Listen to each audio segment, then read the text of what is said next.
सबसे पहले आप अपने वकील साहब से कांटेक्ट करते हैं कि भई मेरा ये मैटर है, ये प्रॉब्लम है मेरी और अब जो है मेरी बात नहीं बन पाएगी, तो मैं तलाक के लिए अप्लाई करना चाहता हूँ और तलाक लेना चाहता हूँ अपनी पत्नी से, क्योंकि मैं बहुत परेशान हूँ। बहुत ज़्यादा लोग जो है इतने अपने जीवन से मतलब तंग आ जाते हैं कि वो या तो अपने जीवन को समाप्त करने की सोचते हैं या फिर उससे बिल्कुल जीवन भर अलग।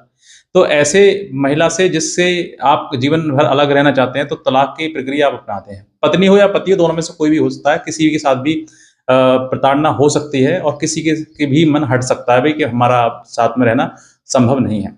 तो ऐसी परिस्थिति में जो है आपके लिए क्या करना है कि जब आप किसी अपने एडवोकेट साहब से, वकील साहब से जब संपर्क करते हैं, तो आप अपनी प्रॉब्लम बताते हैं। प्रॉब्लम बताने के बाद जो वकील साहब हैं, वो अपने कानून के हिसाब से उसको ड्राफ्ट करते हैं। ड्राफ्ट करने के बाद फिर उसको फाइलिंग करते हैं।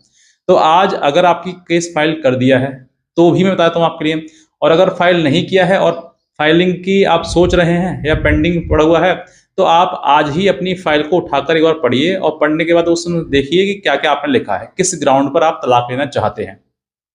आपने कहा कि सर 2 साल से ज़्यादा हो गए, इसीलिए मेरी पत्नी जो है अलग है, तो डिस्कशन का ग्राउंड बनाया मैंने, तो इसीलिए हम जो है तलाक के लिए अप्लाई करना चाहते हैं। दूसरा क्रूअल्टी है, क्रूअल्टी पर आप तलाक ले रहे हैं।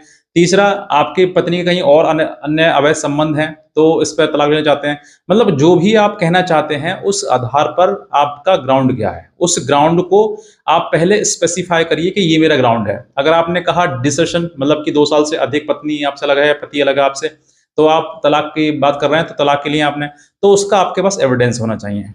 तो आप एविडेंस के साथ में अगर पेश करेंगे, तो आपका डिसीज़न माना जाएगा और आपको तलाक दिया जाएगा। और अगर आपके पास में आपको लग रहा है सर क्रूअल्टी करती है वो, मेंटल क्रूअल्टी करती है या फिज़िकल क्रूअल्टी करती है, तो उसका भी आपको एविडेंस देना होगा।